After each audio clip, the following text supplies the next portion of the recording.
새벽 공기에는 낡은 나무와 차가운 금속, 그리고 희미한 기계 기름 냄새가 섞여 있었다. 세상이 아직 깊은 잠에 빠져 있는 시간, 이진표의 작은 수리점, 만물 상사의 작업등만이 홀로 빛나고 있었다. 그는 돋보기 안경을 쓴 채 낡은 진공관 라디오의 내부를 외과 의사처럼 정밀하게 분해하고 있었다. 그의 손놀림은 군더더기 없이 간결하고 정확했다. 수십 년은 좋게 넘었을 부품들이 그의 손끝에서 차례차례 분리되어 한치의 오차도 없이 작업대 위에 정렬되었다. 이진표의 삶은 이 작업대와 같았다.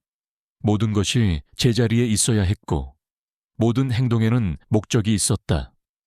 군을 떠난 지 10년이 넘었지만 그의 몸에는 여전히 전장의 규율이 새겨져 있었다.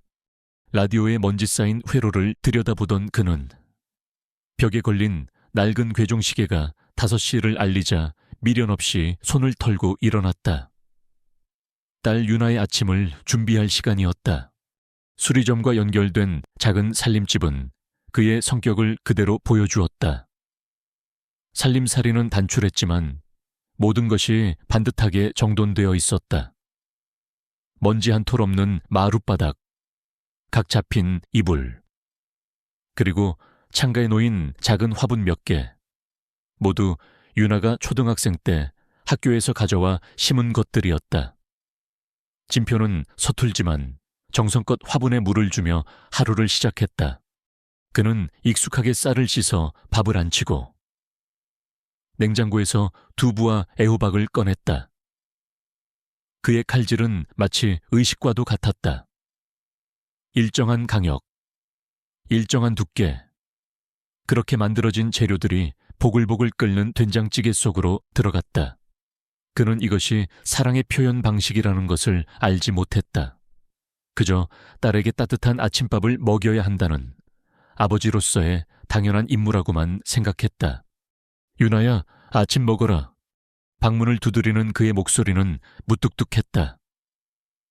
잠시 후 부스스한 머리에 유나가 하품을 하며 걸어 나왔다. 17살, 세상 모든 것에 불만이 가득할 나이였다. 그녀는 식탁을 힐끗 보더니 고개를 저었다. 시간 없어요. 아빠, 빵 한 조각이면 돼요. 유나는 스마트폰에서 눈을 떼지 않은 채 말했다. 진표는 아무 말 없이 돌아섰다. 서운함보다는 익숙함이 더 컸다. 그는 묵묵히 식빵 한 조각을 토스터에 넣고 딸의 가방에 사과 하나를 슬며시 넣어주었다. 다녀오겠습니다. 토스트를 입에 문 채 유나는 현관을 나섰다.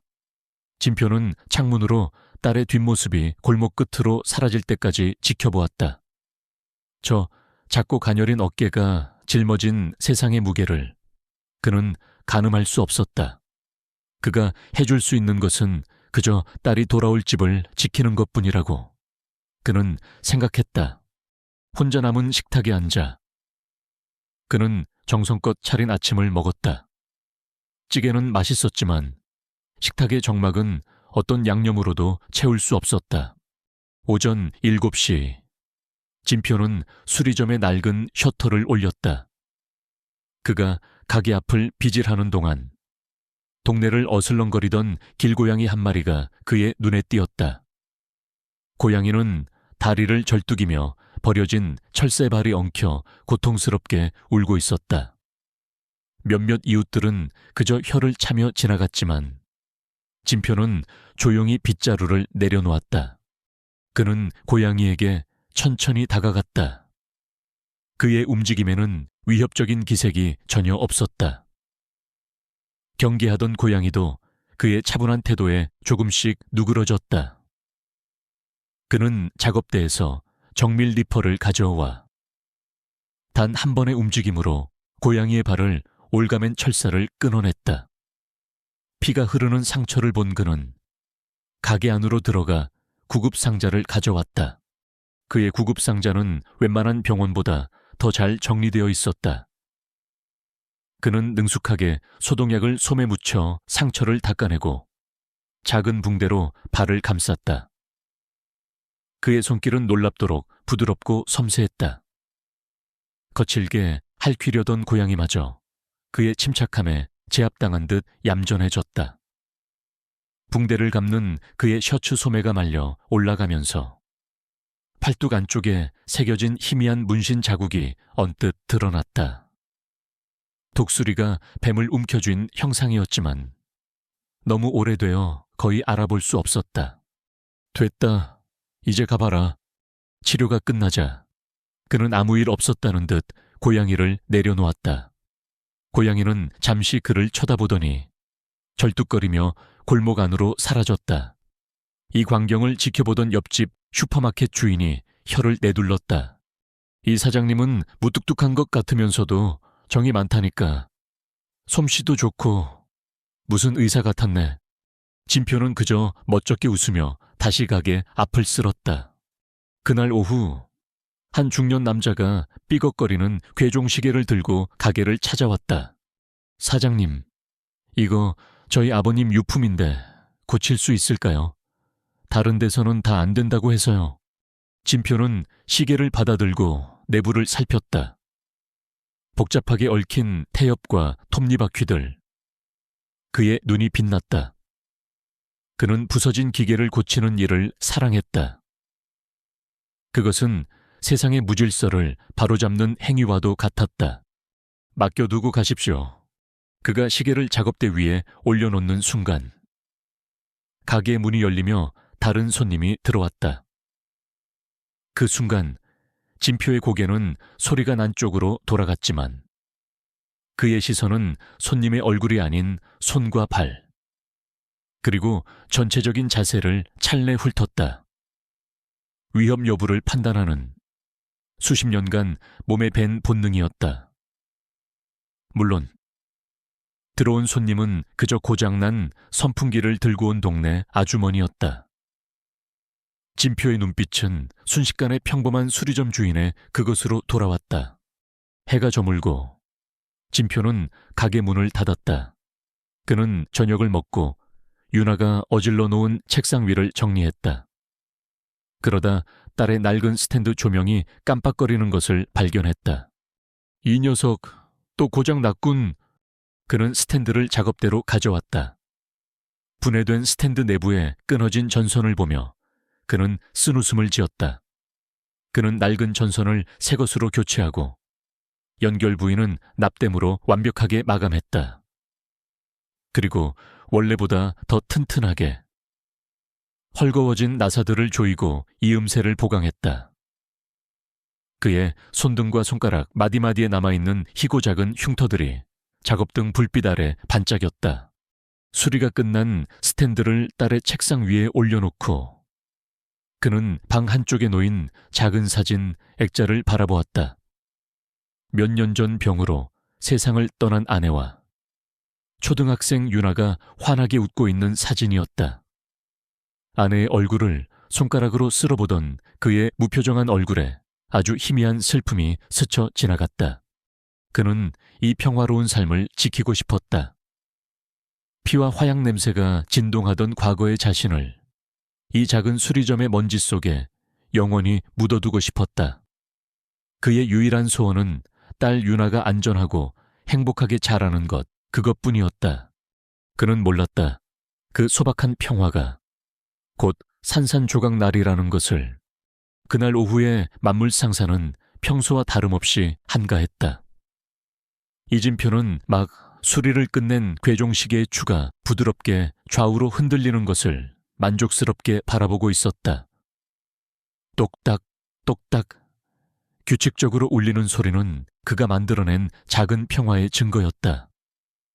시계를 찾아간 노신사는 완벽하게 살아난 아버지의 유품을 보며 연신 고맙다는 인사를 했다.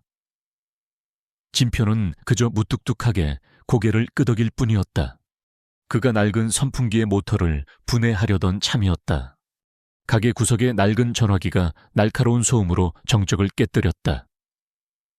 진표는 미간을 찌푸렸다.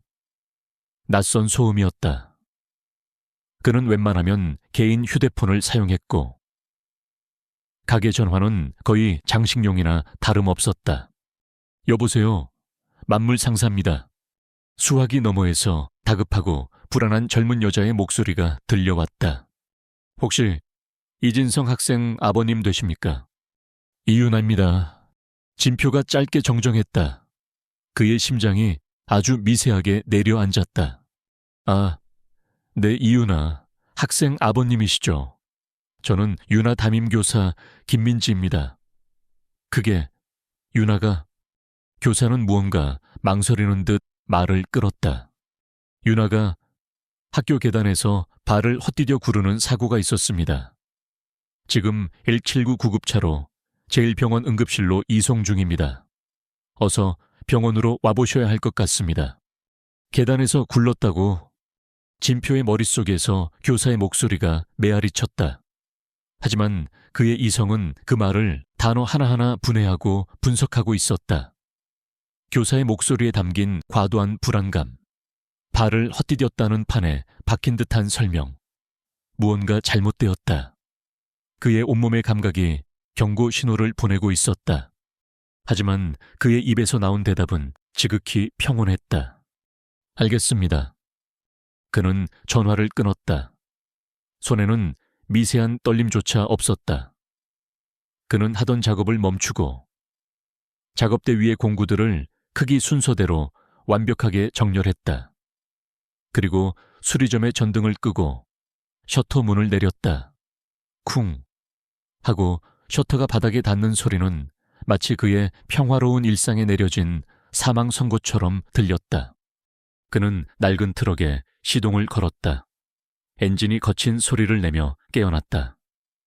평소라면 거슬렸을 소음이지만 지금은 그의 내면에서 들끓는 분노와 공명하는 듯했다. 그는 운전대를 잡았다. 그의 손은 단단했고 그의 시선은 전방에 고정되어 있었다. 트럭은 총알처럼 도로를 질주했다. 하지만 그의 운전은 난폭하지 않았다. 오히려 무서울 정도로 효율적이고 정밀했다. 그는 다른 차들의 움직임을 미리 예측하고 가장 빠른 길을 찾아 틈새를 파고들었다. 그의 머리는 차갑게 식어 있었지만 심장은 용광로처럼 뜨거웠다. 아침에 토스트를 물고 뛰어나가던 딸의 모습, 낡은 스탠드, 책상 위에 작은 화분들, 그의 세상을 구성하던 모든 것들이 눈앞에서 부서져 내리는 것 같았다. 제1병원 응급실은 아수라장이었다. 고통을 호소하는 환자들, 울부짖는 보호자들, 분주하게 뛰어다니는 의료진들. 진표는 그 모든 혼돈을 뚫고 마치 물살을 가르는 상어처럼 응급 접수 창구로 향했다. 이윤아 학생, 방금 101구로 이송됐을 겁니다. 그의 목소리는 감정이 배제된 사실을 전달하는 보고서 같았다. 간호사는 그의 침착함에 오히려 놀란 듯 서둘러 차트를 확인했다. 저쪽 3번 침대입니다. 지금 의사 선생님이 보고 계십니다. 그가 커튼을 젖혔을 때 그는 보았다. 그의 세상 전부가 하얀 침대 위에 부서진 채 누워있는 것을. 윤아는 의식이 없었다. 창백한 얼굴에는 끔찍한 보라색 멍이 들어있었고 한쪽 팔은 기부스를 하고 있었다. 머리에는 붕대가 감겨 있었고 입술은 터져 피딱지가 앉아 있었다. 링거액이 딸의 가느다란 팔로 꾸역꾸역 들어가고 있었다. 그 순간 수리공 이진표는 죽었다. 10년 넘게 먼지 속에 묻어두었던 그가 필사적으로 부정하려 했던 또 다른 남자가 깨어났다. 707 특임단의 전설적인 팀장이었던 고스트. 그의 그림자가 진표의 영혼을 완전히 장악했다. 그의 눈빛에서 온기가 사라지고 적의 급소를 찾는 사리로 번뜩였다. 보호자 되십니까? 의사가 그에게 다가와 말했다. 단순히 계단에서 구른 상처가 아닙니다. 머리와 복부에 충격이 집중되어 있고 팔에서는 방어 흔적으로 보이는 골절이 발견되었습니다. 이건 폭행 가능성을 염두에 둬야 합니다. 의사의 소견은 그의 의심에 확신을 박았다. 진표는 의사의 말을 듣는 내내 딸에게서 눈을 떼지 않았다.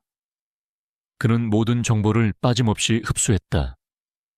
상처의 위치, 골절의 형태, 의식불명 상태의 원인. 이것은 더 이상 슬픔의 현장이 아니었다. 작전 지역이었다. 그는 딸의 침대 옆에 의자를 끌어다 앉았다. 그는 울지 않았다. 기도하지도 않았다. 그저 부동자세로 앉아 딸의 희미한 숨소리를 들으며 자신의 심장이 차갑게 식어가는 것을 느꼈다. 그는 이제 아버지인 동시에 임무를 부여받은 지휘관이었다. 상황평가, 위협 식별, 위협 제거. 잠시 후 유나의 담임인 김민지 교사가 허둥지둥 응급실로 달려왔다. 그녀는 죄책감과 불안감으로 가득한 얼굴을 하고 있었다. 아비오님, 정말 안타까운 사고였습니다. 유나가 빨리 정신을 차려야 할 텐데 그녀가 의례적인 위로의 말을 건네는 순간 진표는 천천히 고개를 돌려 그녀를 보았다. 그는 아무 말도 하지 않았다. 하지만 그의 눈빛, 그 깊이를 알 수 없는 어둠 속에서 번뜩이는 지독히도 차가운 그 시선에 김민지 교사는 저도 모르게 뒷걸음질 쳤다. 그녀는 말을 잇지 못하고 입술만 파르르 떨었다. 그녀는 깨달았다. 자신의 눈앞에 앉아있는 남자는 그저 평범한 학부모가 아니라는 것을. 그 침묵 속에서 거대한 폭풍이 조용히 눈을 뜨고 있었다.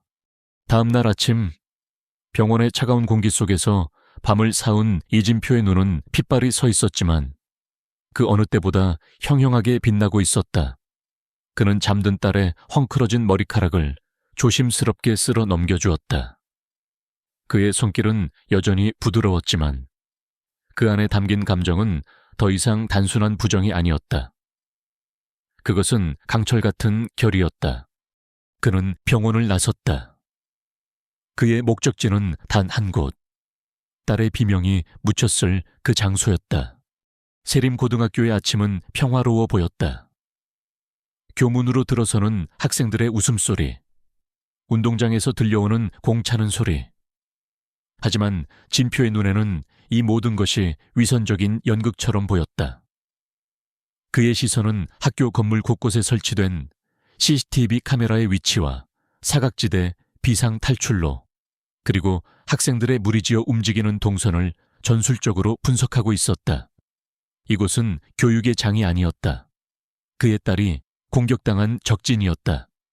교장실은 어젯밤의 응급실만큼이나 불편한 공기로 가득했다. 기름진 얼굴의 교장은 과장된 몸짓으로 안타까움을 표하며 그에게 차를 권했다.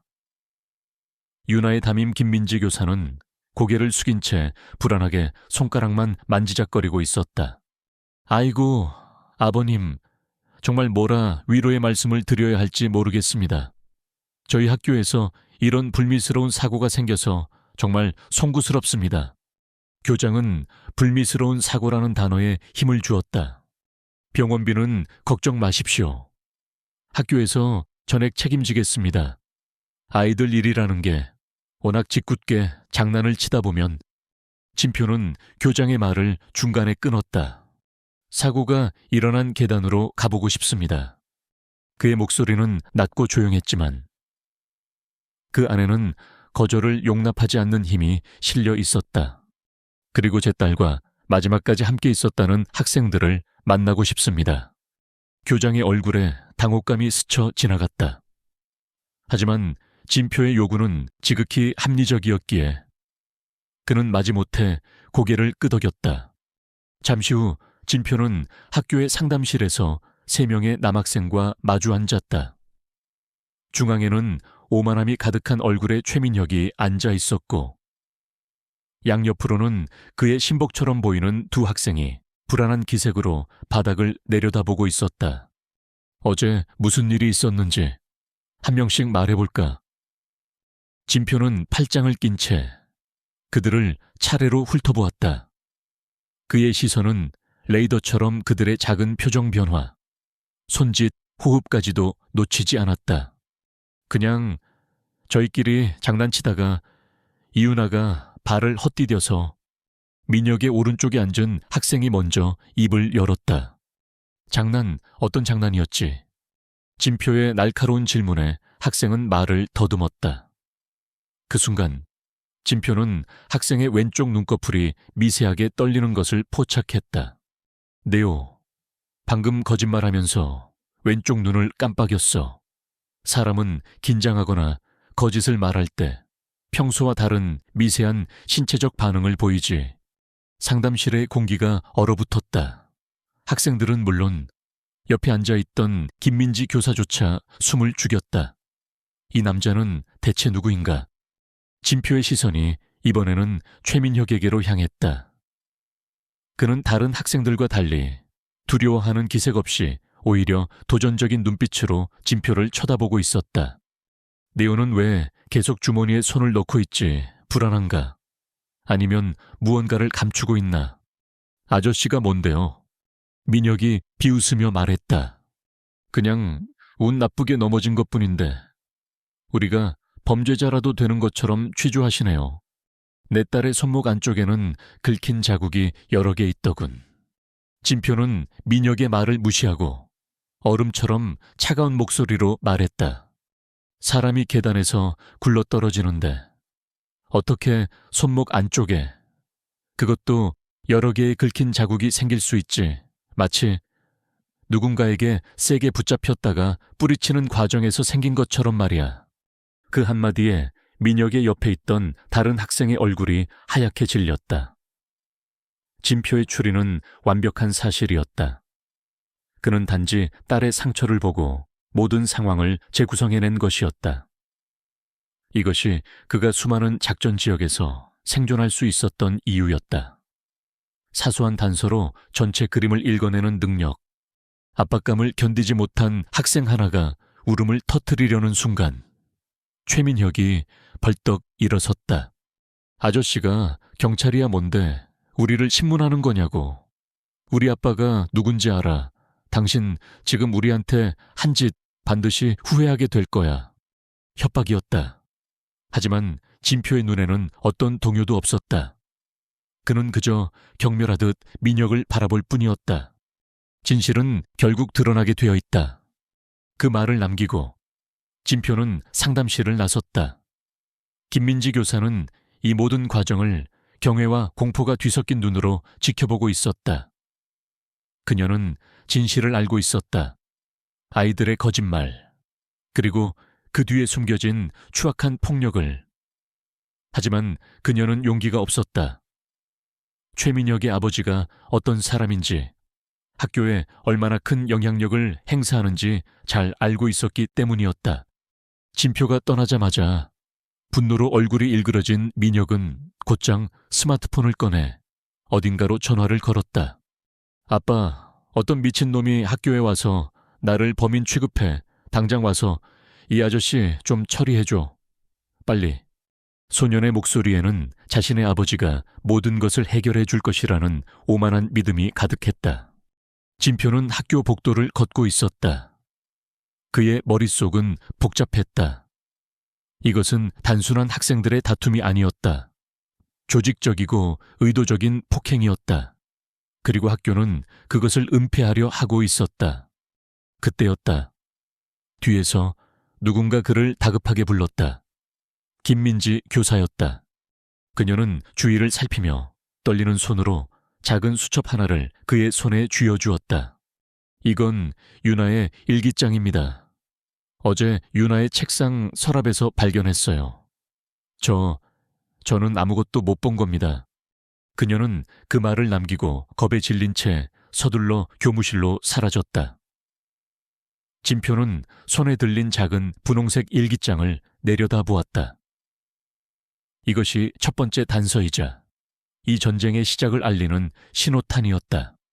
같은 시각 도시의 반대편, 초고층 빌딩의 회장실. 최태석 회장은 골프 퍼팅 연습을 하다가 아들의 전화를 받고 미간을 찌푸렸다. 그는 수화기를 내려놓고 비서에게 지시했다. 세림고등학교에 문제가 좀 생긴 모양이야.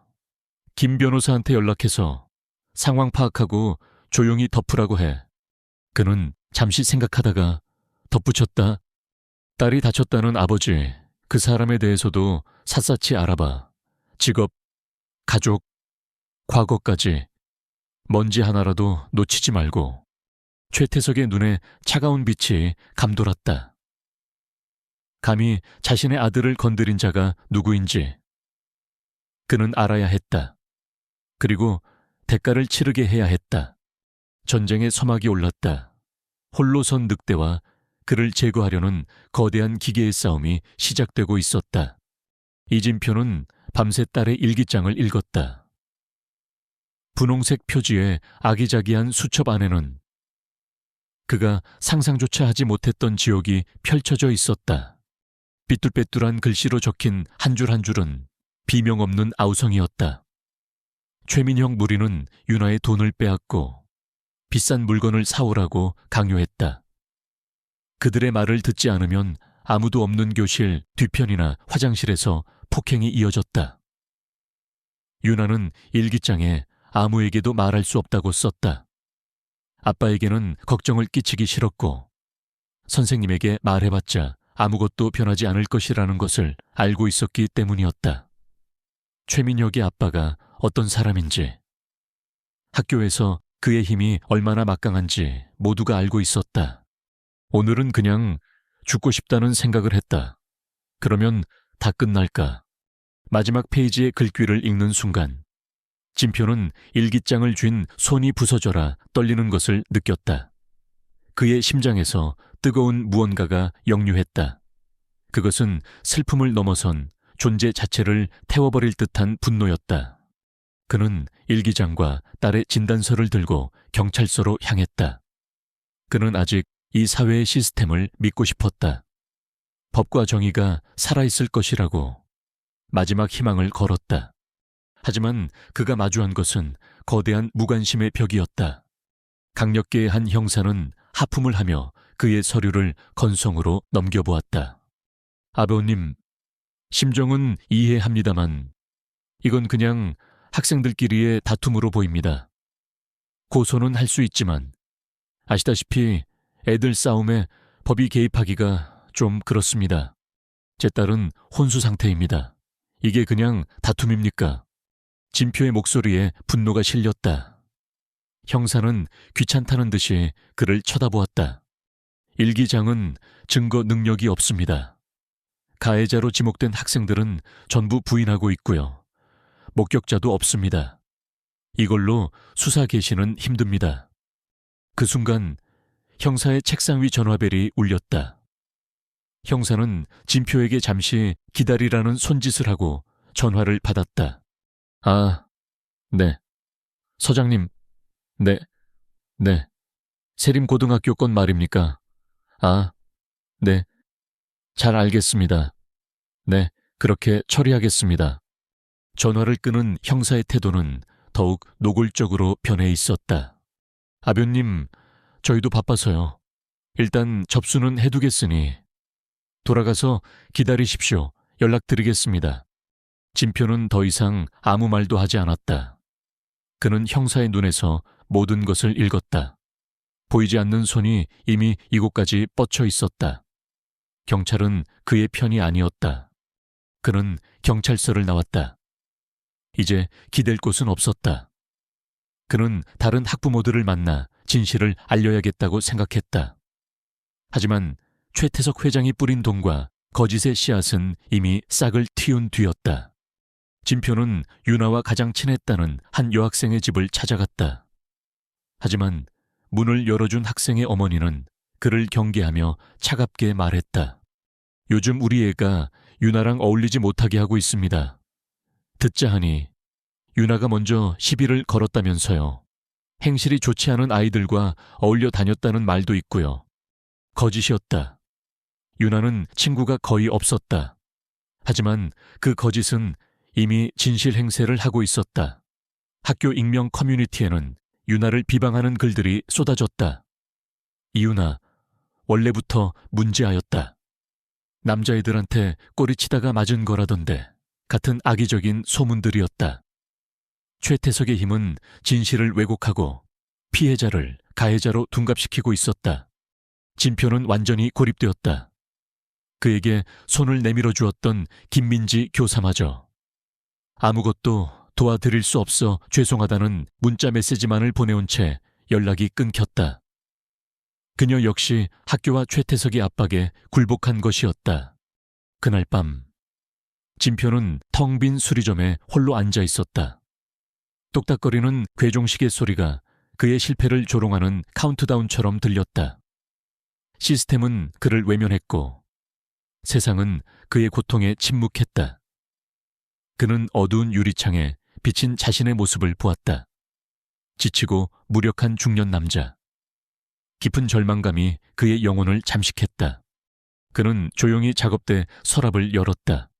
그리고 가장 깊숙한 곳, 낡은 공구들 밑에 숨겨져 있던 작은 나무 상자를 꺼냈다. 상자 위에는 두꺼운 먼지가 앉아 있었다. 그는 지난 10년간 단 한 번도 이 상자를 열어본 적이 없었다. 상자 뚜껑을 열자 그 안에서 그의 과거가 모습을 드러냈다. 낡은 군번줄, 손때 묻은 베레모, 그리고 특수 제작된 검은색 파우치. 파우치 안에는 총기 대신 그의 또 다른 무기들이 잠들어 있었다. 만능 와이어, 초소형 카메라, 도청 장비, 그리고 해킹과 정보 수집에 특화된 군용 노트북, 707 특임단, 최정예 요원 고스트의 장비들이었다. 그는 노트북을 열었다. 화면이 켜지며 그가 직접 설계한 보안 프로그램이 부칭되었다. 그는 결심했다. 이 사회의 규칙이 통하지 않는다면 그 규칙을 따를 필요가 없었다. 법이 그를 보호하지 않는다면 그 스스로 법이 되어야 했다. 이것은 비대칭 전쟁이었다. 그는 더 이상 도움을 구걸하는 피해자의 아버지가 아니었다. 그는 검은색 야구 모자를 깊숙이 눌렀었다. 어둠 속에서 그의 얼굴은 그림자에 잠겼다. 수리공 이진표의 무력한 눈빛은 사라지고 그 자리에 목표를 포착한 맹수의 차가운 빛이 떠올랐다. 노트북 화면에는 세림고등학교의 위성사진과 내부 설계도가 복잡하게 펼쳐져 있었다. 그의 손가락이 키보드 위에서 빠르게 움직이기 시작했다. 이제부터는 사냥의 시간이었다. 이진표의 작은 수리점은 하룻밤 사이에 최첨단 지휘 통제실로 변모했다. 작업대 위에는 낡은 라디오 대신 군용 노트북과 각종 전자장비들이 어지럽게 널려 있었다. 그는 딸의 일기장과 학교 내부 설계도를 번갈아 보며 붉은 펜으로 작전 경로와 목표 지점을 표시했다. 그의 눈은 더 이상 슬픔에 잠겨 있지 않았다. 오직 냉철한 전략과 목표 달성에 대한 집념만이 불타고 있었다. 그의 작전명은 사막의 폭풍. 모든 거짓과 위선을 쓸어버리고 썩어빠진 진실을 드러내겠다는 의지가 담겨 있었다. 1단계 침투 및 정보 확보. 그날 밤 이진표는 어둠의 일부가 되어 세림고등학교 담을 넘었다. 그의 움직임은 소리가 없었고 십수년 전과 다름없이 가벼웠다. 그는 순찰 경비원의 동선과 CCTV의 사각지대를 완벽하게 계산하여 유령처럼 건물 안으로 잠입했다. 그의 첫 번째 목표는 중앙 통제실이었다. 낡은 자물쇠는 그의 손안에서 맥없이 풀려났고 그는 서버실의 컴퓨터 앞에 앉았다. 그는 바이러스나 해킹 프로그램을 사용하지 않았다. 대신 시스템의 가장 취약한 지점인 인간의 나태함을 공략했다. 그는 관리자 계정의 초기 비밀번호가 변경되지 않았다는 사실을 이용해 손쉽게 로그인했다. 그는 딸의 사고 당일의 영상 기록을 찾았다. 예상대로 해당 시간대의 영상은 파일 오류라는 메시지와 함께 삭제되어 있었다.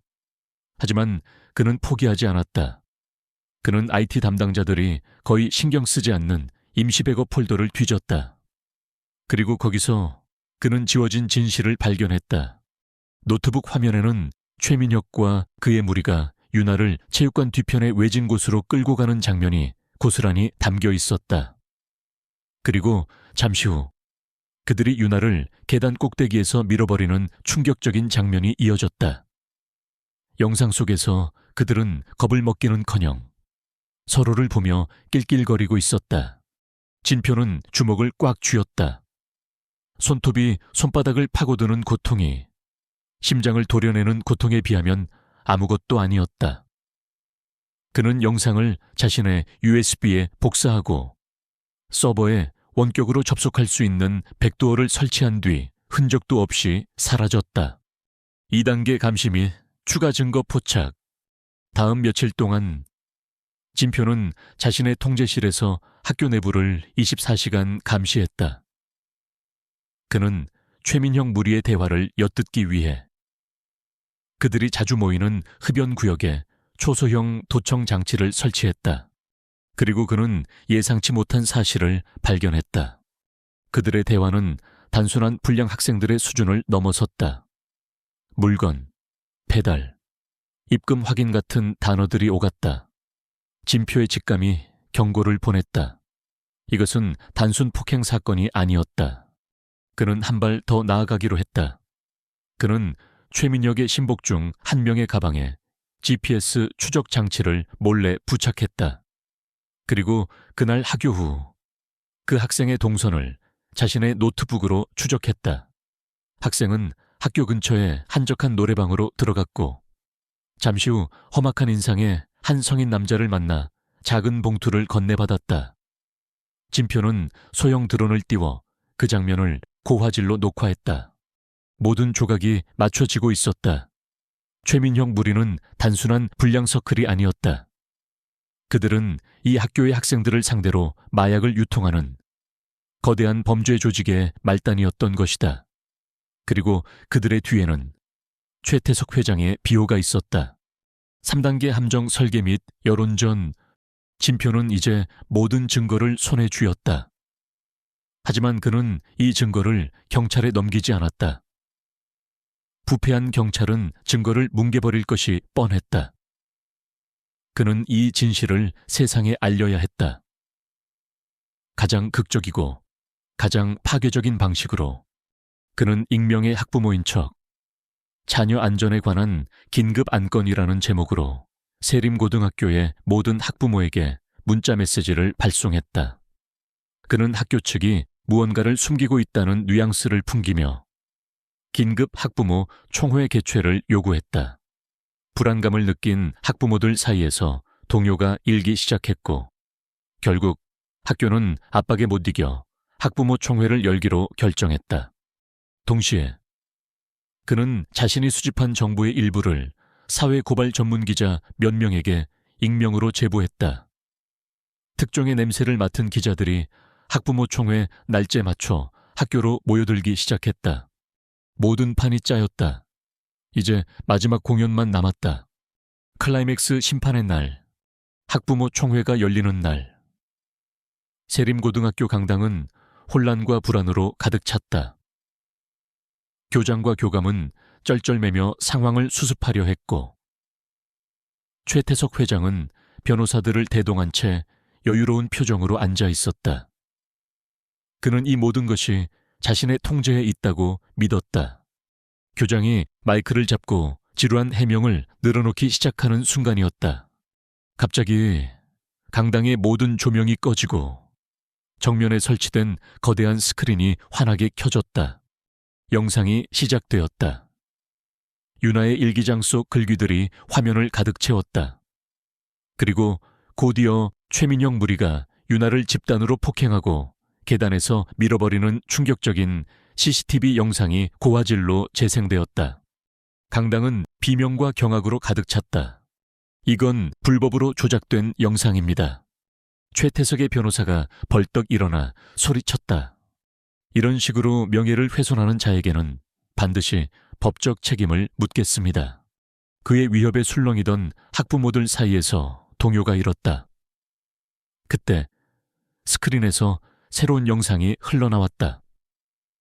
최민혁이 친구들에게 마약을 유통한 사실을 자랑하며 우리 아빠가 교장이랑 경찰서장 다 꽉 잡고 있어서 우린 절대 안 걸려 라고 말하는 음성 녹취 파일이었다. 그리고 마지막으로 최민혁의 신복이 마약 딜러를 만나는 드론 촬영 영상이 대미를 장식했다. 모든 것이 끝났다. 강당은 분노한 학부모들의 고함으로 폭발했다. 기자들의 카메라 플래시가 쉴 새 없이 터졌다. 최태석의 얼굴은 하얗게 질려 있었고 교장은 그 자리에서 실신했다. 김민지 교사는 군중 속에서 조용히 눈물을 흘리고 있었다. 그것은 안도와 죄책감이 뒤섞인 눈물이었다. 뒤늦게 도착한 경찰들은 빗발치는 여론과 카메라 세례 앞에서 더 이상 사건을 덮을 수 없었다. 그들은 그 자리에서 만견자실한 최태석과 그의 아들 최민혁을 연행했다. 아무도 보지 못하는 강당 2층의 방송실. 이진표는 이 모든 광경을 조용히 내려다보고 있었다. 그는 노트북을 닫고 깊숙이 눌렀었던 야구 모자를 고쳤었다. 그의 얼굴에는 어떤 감정도 드러나지 않았다. 이무완수. 그는 유령처럼 어둠 속으로 조용히 사라졌다. 이진표가 터뜨린 진실의 폭탄은 대한민국 사회를 뒤흔들었다. 다음 날 모든 뉴스와 신문의 한 면은 세림고등학교 마약 스캔들과 TK그룹 최태석 회장 긴급 체포 소식으로 도배되었다. 이진표가 공개한 영상은 인터넷을 통해 일파만파 퍼져나갔고 국민적 분노가 들끓었다. 여론의 압박 속에서 검찰은 특별수사팀을 꾸려 사건을 재수사하기 시작했다. 최태석 회장의 제국은 하룻밤 사이에 무너져 내렸다. 그의 회사 주가는 폭락했고 수십 년간 쌓아 올린 비자금과 정관계 로비의 추악한 실체가 드러나면서 그는 재기불능 상태에 빠졌다. 구치소에 수감된 그는 더 이상 오만한 제왕이 아니었다. 값비싼 양복을 벗은 그는 그저 늙고 탐욕스러운 범죄자에 불과했다. 세림고등학교의 교장과 교감, 그리고 다수의 교사들은 직위에서 해제되고 교육계에서 영원히 퇴출되었다. 그들은 학교 밖으로 쫓겨나면서 분노한 학부모들과 기자들에게 둘러싸여 계란 세례를 받아야 했다. 최민혁을 포함한 가해 학생들은 소년원에 송치되었고 그들의 인생에는 지워지지 않을 주홍글씨가 새겨졌다. 세상은 시끄러웠지만 이진표는 병실에서 조용히 딸의 곁을 지켰다. 그는 뉴스를 보지 않았다. 복수가 끝난 자리에는 승리감 대신 깊은 허무함과 피로감만이 남아있었다. 그러던 어느 날 오후였다. 그가 딸의 물수건을 갈아주고 있을 때 유나의 손가락이 미세하게 움직였다. 그리고 아주 천천히 유나의 눈꺼풀이 파르르 떨리며 열렸다. 아이, 아비베! 몇 주 만에 처음으로 듣는 딸의 목소리. 그 어떤 말보다도 작고 희미했지만 진표의 세상에서는 천둥처럼 울려 퍼졌다. 그의 강철 같던 통제력이 마침내 무너졌다. 그는 딸의 손을 붙잡고 아무 소리도 내지 못한 채 뜨거운 눈물을 흘렸다. 그의 어깨가 아주 오랫동안 작게 들썩였다. 고스트는 사라지고 오직 한 딸의 아버지만이 그 자리에 남아있었다. 몇 달이 흘렀다. 유나는 기적처럼 회복하기 시작했다. 재활치료는 고통스러웠지만 그녀는 강한 의지로 버텨냈다. 진표는 매일 딸의 곁을 지키며 그녀의 재활을 도왔다. 부서졌던 부녀의 관계는 이 끔찍한 시련을 통해 그 어느 때보다 단단하게 이어지고 있었다. 최태석의 가족과 세림고등학교는 몰락한 여론을 의식해 천문학적인 액수의 합의금을 제시했다. 진표는 처음에는 그 돈을 거부하려 했다. 더러운 돈을 받고 싶지 않았다. 하지만 그를 찾아온 다른 학부모들의 생각은 달랐다. 그들은 진심으로 그에게 감사하고 또 미안해했다. 그들은 그 돈을 더 의미 있는 곳에 써야 한다고, 제2티 제3의 윤화가 나오지 않도록 해야 한다고 그를 설득했다. 그렇게 윤아재단이 탄생했다. 학교 폭력 피해자들을 위한 법률 및 심리 상담을 지원하는 비영리 재단이었다. 어느 날 오후 진표는 재단 사무실을 알아보기 위해 길을 나섰다가 한 카페에서 우연히 김민지 교사와 마주쳤다. 그녀는 세림고등학교에 사직서를 낸 뒤였다. 더 이상 불안에 떨던 교사가 아니었다.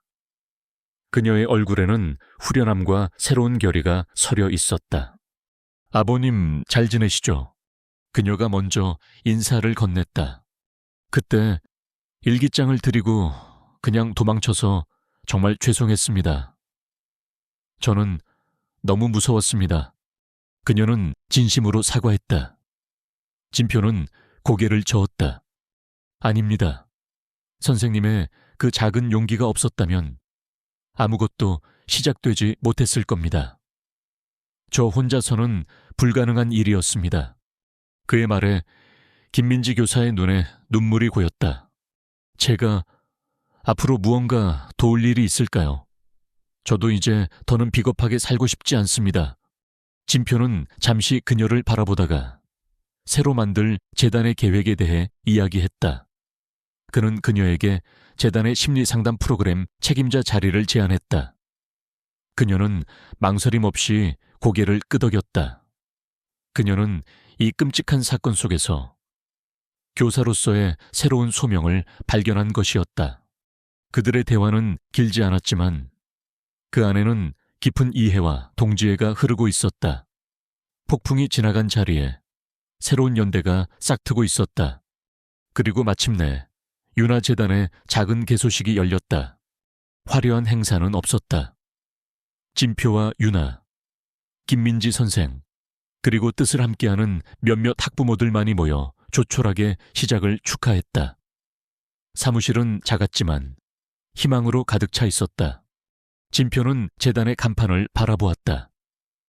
그는 더 이상 과거에 숨어 사는 수리공도, 복수를 위해 움직이는 유령도 아니었다.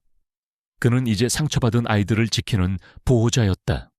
사무실 안에서 휠체어에 앉아있던 윤아가 환하게 웃으며 그에게 손을 흔들었다. 아직은 미약하지만 그 미소는 진정한 새벽의 빛이었다. 진표는 딸을 향해 마주 웃어주었다. 지독히도 길었던 어둠이 끝나고 그의 인생의 두 번째 새벽이 밝아오고 있었다. 폭풍이 휩쓸고 간 폐허 위에 그들은 작지만 단단한 희망의 씨앗을 심고 있었다. 1년이라는 시간이 흘렀다. 상처가 아물고 폐허 위로 새로운 싹이 돋아나는 시간이었다. 윤아재단은 이제 막 걸음을 뗀 작은 조직이었지만 그 존재감은 결코 작지 않았다. 재단 사무실의 전화벨은 쉴 새 없이 울렸다. 세상의 어두운 구석에서 홀로 고통받던 아이들과 어떻게 해야 할지 몰라 절망하던 부모들이 마지막 희망처럼 재단의 문을 두드렸다. 이진표는 더 이상 낡은 기계를 고치는 수리공이 아니었다. 그는 이제 상처 입은 마음을 어루만지고 부서진 가정을 일으켜 세우는 사람이 되어 있었다. 그의 무뚝뚝한 말투는 여전했지만 그를 찾아온 사람들은 그의 눈빛 속에서 깊은 공감과 진심을 읽을 수 있었다. 그는 그들의 고통을 누구보다 잘 아는 사람이었기 때문이었다. 김민지 선생은 재단의 든든한 기둥이 되어 전문적인 심리 상담으로 아이들의 마음을 치유했다. 가장 큰 변화는 윤에게 찾아왔다. 윤아는 다른 학교로 전학했다. 처음에는 두려워했지만 그녀는 더 이상 과거의 약한 소녀가 아니었다. 끔찍한 시련은 그녀에게서 많은 것을 앗아갔지만 동시에 강인한 내면을 선물했다. 한 번은 새로운 학교의 한 학생이 그녀의 과거를 들먹이며 비아냥거렸다. 예전 같았으면 고개를 숙였을 윤아였지만 이제는 달랐다. 그녀는 조용하지만 단호하게 그 학생의 눈을 마주보며 말했다. 그래, 나 그런 일을 겪었어. 하지만 난 도망치지 않았어. 그리고 지금의 나는 그때의 나보다 훨씬 강해. 그녀의 당당한 태도에 오히려 그 학생이 당황하여 물러섰다.